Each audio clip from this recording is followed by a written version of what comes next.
Should I do one of those jump cut YouTube intros that are super hip? I'm gonna do it.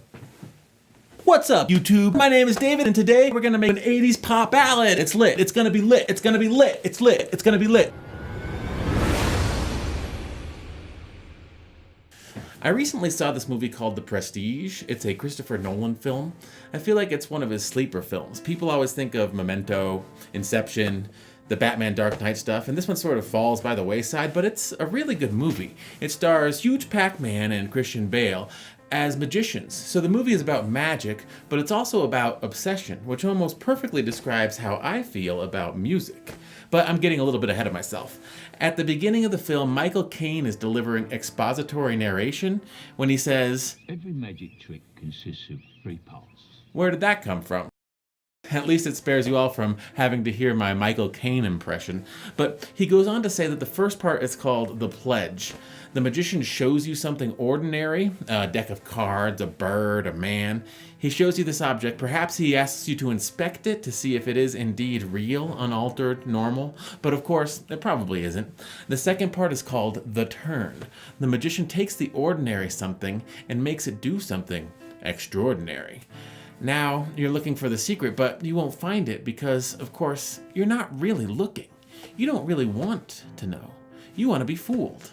But you wouldn't clap yet, because making something disappear isn't enough. You have to bring it back. And that's why every magic trick has a third part, the hardest part, the part we call the prestige. Now, this 3-part structure is similar to the 3-act structure employed in screenwriting. We have an inciting event, which leads to a conflict, and finally we get a resolution. And it's similar to the structure of a joke, where you have a premise, a setup, and a punchline. And it's like music where you have to establish the vibe, and then you build tension, and then you release it.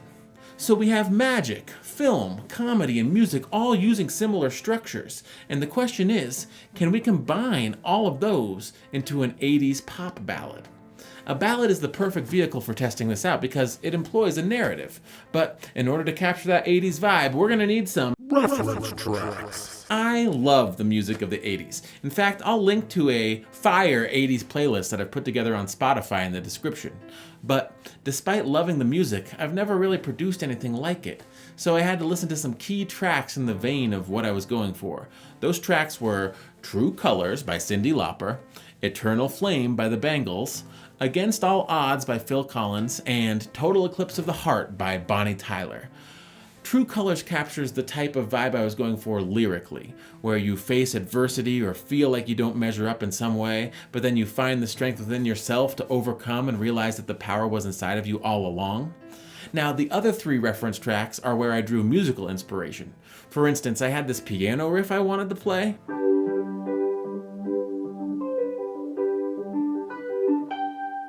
And when I listened to my reference, I realized that Eternal Flame, Against All Odds, and Total Eclipse of the Heart all begin with piano. Here's Eternal Flame.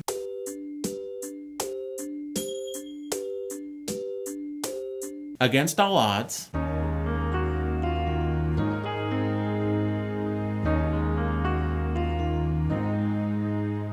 And Total Eclipse of the Heart.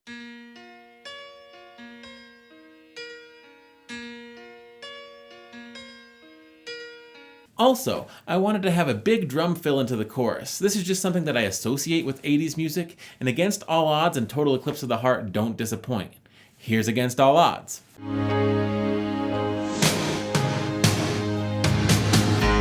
Awesome. And here's Total Eclipse of the Heart. And finally, I chose Total Eclipse of the Heart because on Monday I drove 5 hours into Wyoming to see a total eclipse of the sun.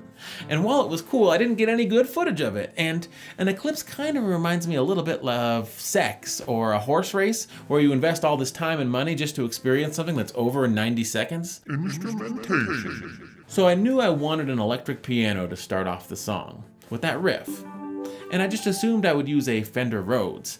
I just associate the sound of the Fender Rhodes with the sound of the electric piano. Fortunately, I was bold enough to experiment with some of my sample libraries because I found a library for an A200, which is a sampled Whirly, and it had a rounder tone than the Rhodes, and with a little tweaking, I got it to be exactly what I wanted. I'll link to the bundle where I got this library in the description. It's the same bundle that had the drum sounds I used, but the important takeaway is a little experimentation is good.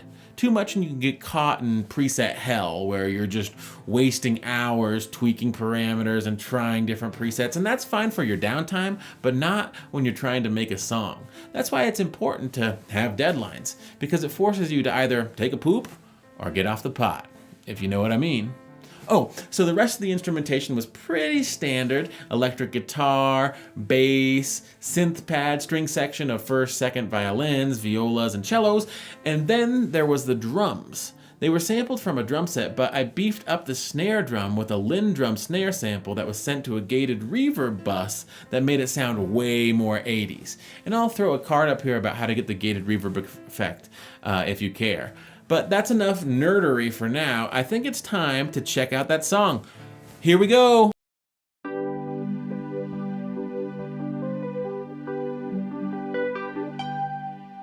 Sometimes when you're feeling down and it seems you got nowhere to turn, nowhere to go, your friends just, they're not around, and it feels like in this world you're all alone. Tell yourself it'll be okay, everything will be alright. You can make it better if you just start tonight. You gotta pick yourself up, dust yourself off, and take a deep breath. Look in the mirror and say,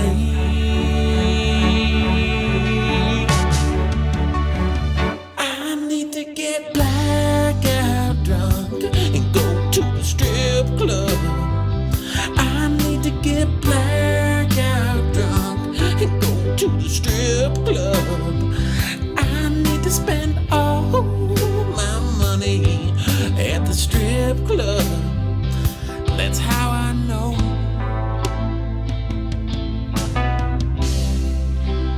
everything will be okay. I need to get blackout drunk and go to the strip club. I need to get blackout drunk and go to the strip club.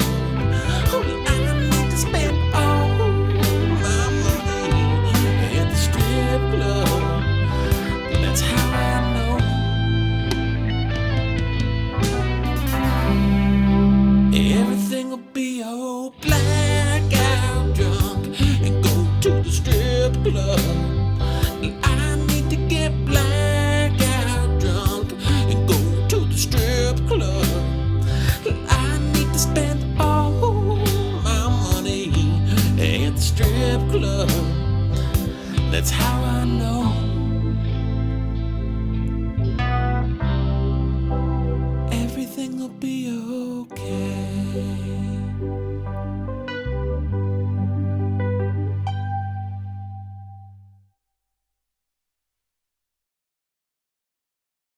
Hi everyone, I hope you enjoyed that song, and while getting blackout drunk and going to the strip club makes for a great punchline, I wouldn't necessarily suggest that you use it as your go-to coping mechanism for all of life's difficult times.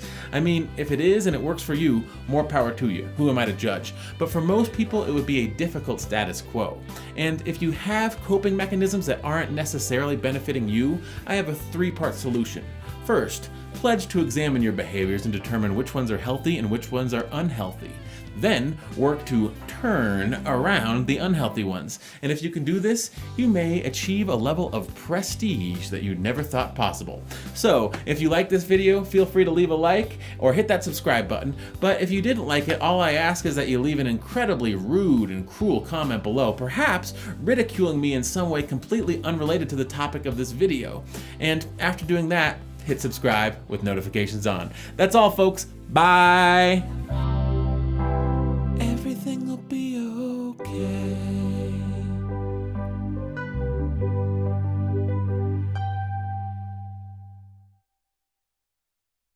It's lit. It's gonna be lit. It's gonna be lit. It's lit. It's gonna be lit.